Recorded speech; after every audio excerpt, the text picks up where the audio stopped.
GP की press conference और उप मुख्यमंत्री प्रेमचंद बैरवा संबोधित कर रहे हैं प्रेस कॉन्फ्रेंस को।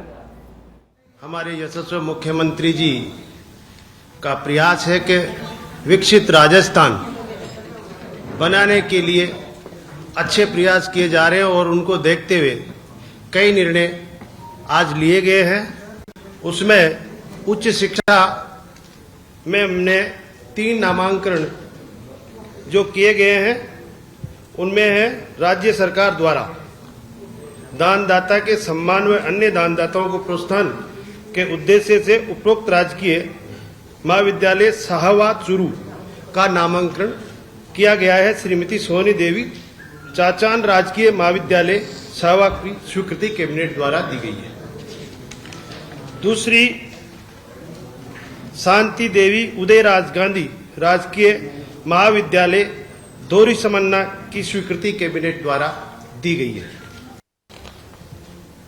हमारी तीसरी है राजकीय संधू देवी पारक कन्या महाविद्यालय श्री डूंगरगढ़ की स्वीकृति कैबिनेट के द्वारा दी गई है। अन्य आपको सम्मान्य राज्यवर्धन सिंह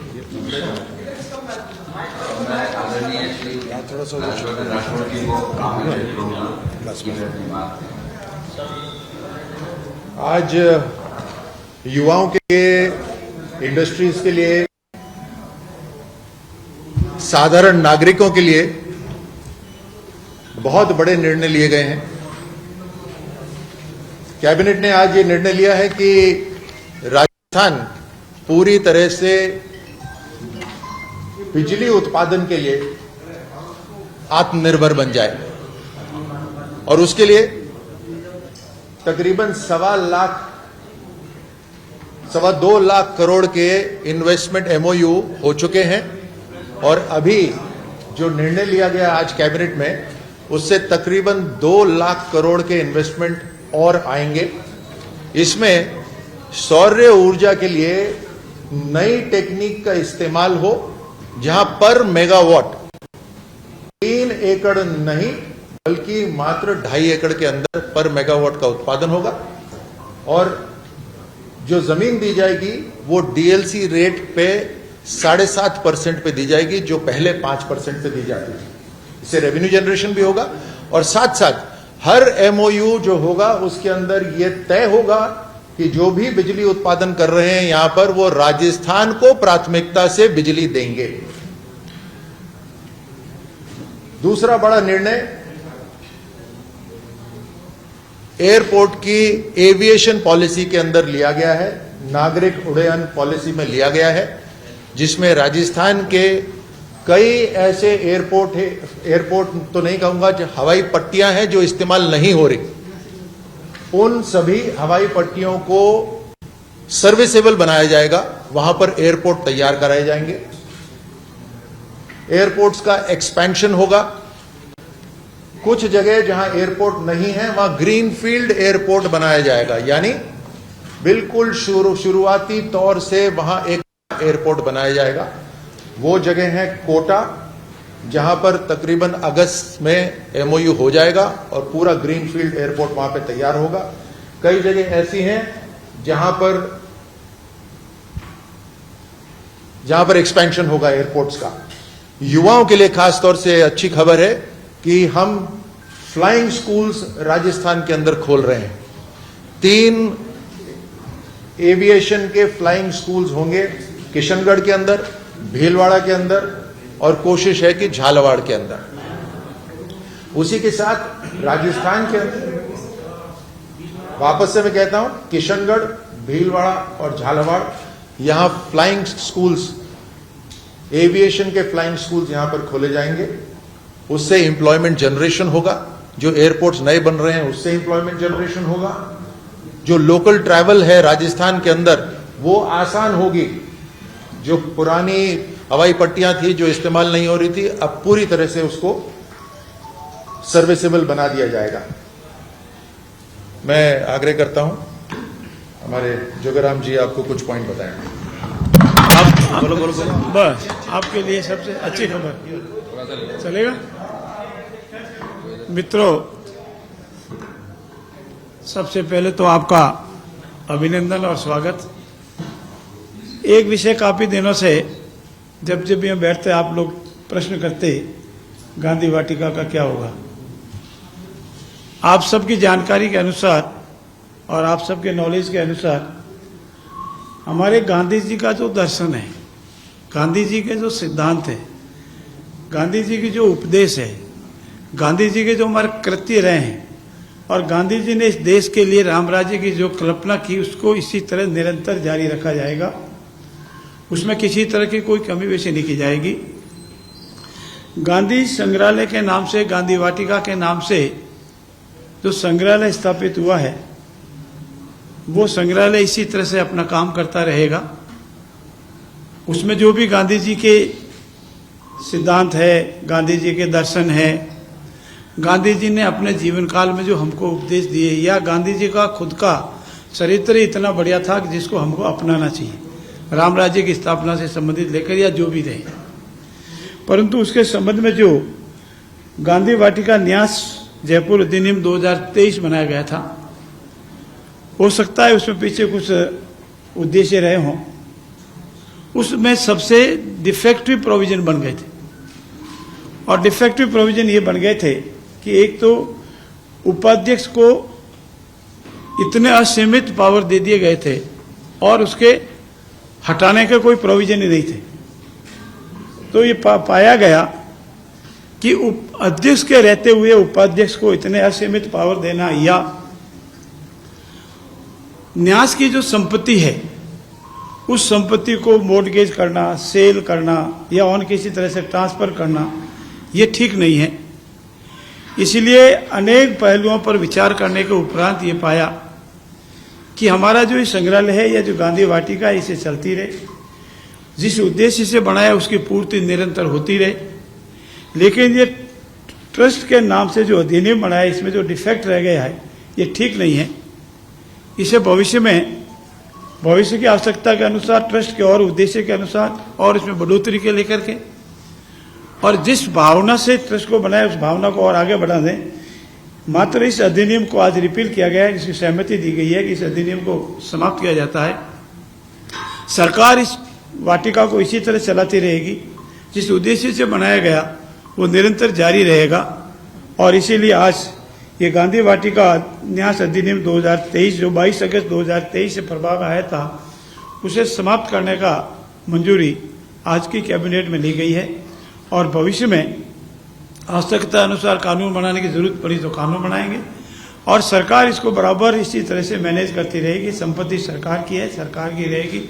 गांधी जी के दर्शन को इसी तरह से हितावत निरंतर आम पब्लिक को मिलता रहे, ये निर्णय लिया गया। धन्यवाद। एक पॉइंट और छूट गया था, जयपुर के अंदर ये नई उड़ान एयर पॉलिसी के ऊपर ही है, नई नागरिक उड़ान पॉलिसी में है कि जयपुर में एक एरो सिटी तैयार होगा, और उस एरो सिटी के अंदर होटल्स होंगे, कॉन्फ्रेंस हॉल्स होंगे, रेस्टोरेंट्स होंगे, बहुत सारा इंफ्रास्ट्रक्चर तैयार होगा।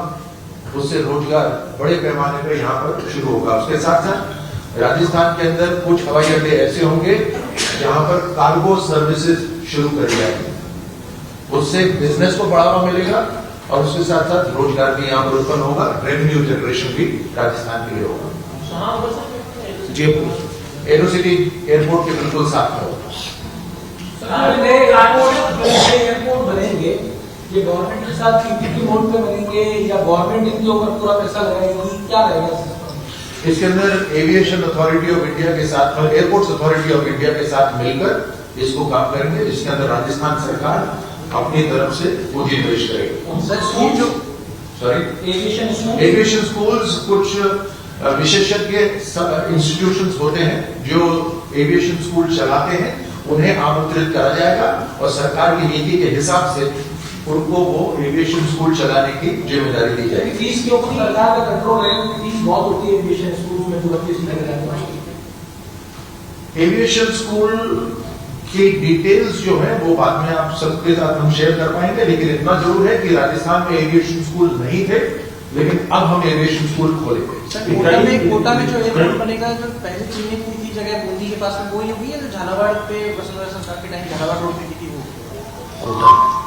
जगह का तो अभी मैं आपको जानकारी नहीं दे सकता, लेकिन ग्रीनफील्ड एयरपोर्ट है, यानी कोई पुरानी जो पट्टी है उससे नहीं, बिल्कुल नए सिरे से एयरपोर्ट शुरू होगा। पावर जनरेशन में जो आप बात कर रहे हो, पावर जनरेशन में पहले राजस्थान की रिक्वायरमेंट केटर करनी होगी, तो उसके लिए कोई कॉम्पिटिटिव रेट्स रखी जाएंगी या कोई अपर कैप लगा दी जाएगी? जैसे IEX पे तो 10 रुपए पर यूनिट से ऊपर की रेट बनाई होगी। जो इसके अंदर पॉलिसी निर्धारित होगी वो कॉम्पिटिटिव पॉलिसी होगी, दूसरे राज्यों को ध्यान में रखते हुए एक कॉम्पिटिटिव पॉलिसी बनेगी, जिससे जो ऊर्जा उत्पादन कर रहे हैं उन्हें भी नुकसान नहीं होगा, लेकिन क्योंकि जमीन राजस्थान में मिल रही है और कम दरों पे मिल रही है, इसलिए राजस्थान को जरूर प्राथमिकता मिलेगी। किसी हवाई पट्टी से जो नॉन ऑपरेटेड है, टोटल राजस्थान में हवाई पट्टियां कितनी जो नॉन ऑपरेटेड है, उसका डिटेल आपको एविएशन मिनिस्ट्री से, डिपार्टमेंट से मिल जाएगा। ये कई सालों से जयपुर का स्कूल जो है फ्लाइंग स्कूलिंग कई सालों से बंद है, कई सरकारों में भी इसको शुरू करने की कोशिश की गई, तो क्या उसकी तरफ कोई ध्यान नहीं दिया गया? हाँ, जो सरकारें हवा में उड़ती है वो एविएशन स्कूल नहीं बना पाती, सर कल जो जमीन में रहती है वो वाकई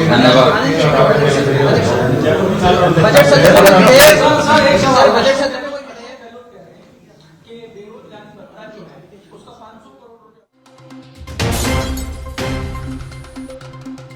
से फैसले मंत्री राज्यवर्धन सिंह राठौड़, उप मुख्यमंत्री प्रेमचंद बैरवा, कैबिनेट में क्या कुछ बड़े फैसले लिए गए, उन तमाम विषयों के बारे में दे रही है। साथ साथ हम इंडस्ट्री को इस तरह से खोल रहे हैं कि चाहे सेल्फ एम्प्लॉयमेंट हो, चाहे प्राइवेट एम्प्लॉयमेंट हो, चाहे गवर्नमेंट एम्प्लॉयमेंट हो, एम्प्लॉयमेंट जनरेशन हम करेंगे। सर गांधी वाटिका और नई हम सोच से, नए सोच विचार से हम ITI पॉलिटेक्निक को और बेहतर बनाएंगे, और जो ये बेरोजगारी भत्ता है उस भत्ते को भी हम जिसको पहुंचाना तो वो पहुंचेगा, और उसके साथ साथ आगे इसको और बेहतर तरीके से कैसे इस्तेमाल हो सकता है, क्योंकि स्किल और जॉब्स को जोड़ना बहुत जरूरी है, जो पिछली सरकार में नहीं हो पाया, उसको हम करवाएंगे। सर बजट से एक अंतिम प्रश्न ऋतुराज जी, यहाँ बोलिए। देखिए, विधानसभा में जो भी कार्य होते हैं हमारी सलाहकार समिति के निर्णय के उपरांत हम बता सकते हैं। आज हमारी सलाहकार समिति की बैठक है 5 बजे, और उस सलाहकार समिति की बैठक के उपरांत जो कार्य 3 तारीख को, 4 तारीख को, या संभावित जो बजट आने वाला है वो 10 तारीख को, 10 जुलाई को, उसके बाहर ही बता पाएंगे, क्योंकि सलाहकार समिति का निर्णय ही सर्वोपरि होता है, वही निर्णय ले पाती है। और जहाँ तक संभावना है बजट 10 जुलाई 2024 को राजस्थान की विधानसभा में आने वाला है। धन्यवाद।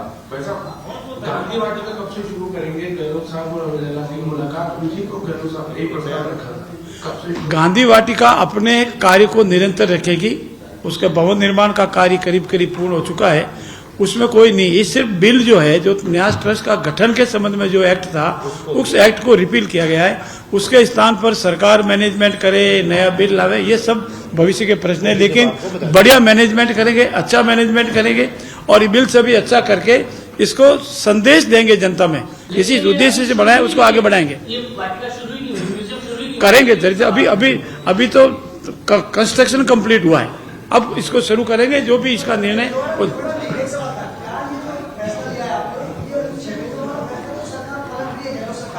नहीं, इससे सेमिनरी सरकार वाले में नहीं है, सेमिनरी सरकार वाले में तो है ही, लेकिन उसके उपरांत ही इसके ट्रस्ट के जो प्रोविजंस देखे तो ये पाया गया कि ट्रस्ट के प्रोविजन या तो बिना जानकारी के पूरे बढ़ा दिया या जल्दी में बढ़ा दिए। ऐसे असीमित अधिकार किसी को नहीं दे सकते, और सरकारी संपत्ति बेचने का किसी एक व्यक्ति को अधिकार नहीं दे सकता। सरकारी संपत्ति है, नियमानुसार बेच जाएंगे। धन्यवाद। चलो चाय नाश्ता करो भाई।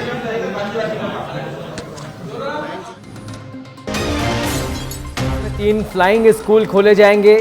मंत्री जोगाराम पटेल, कैबिनेट मंत्री राज्यवर्धन सिंह राठौड़ और उप मुख्यमंत्री प्रेमचंद बैरवा, जो कि कैबिनेट में लिए गए महत्वपूर्ण जो फैसले लिए गए उनको लेकर सारी सूचनाएं साझा कर रहे थे पत्रकारों के बीच। और कैबिनेट में जो कुछ बड़े फैसले लिए गए, आपको बता दें कि प्रदेश में नए विद्यालय खोले जाएंगे, एविएशन स्कूल्स खोले जाएंगे, सोलर एनर्जी को लेकर बड़े प्रोजेक्ट्स राजस्थान में संचालित किए जाएंगे। 2 लाख करोड़ रुपए जिन पर खर्च होना संभावित है। कोटा एयरपोर्ट को लेकर जल्द MOU भी होगा।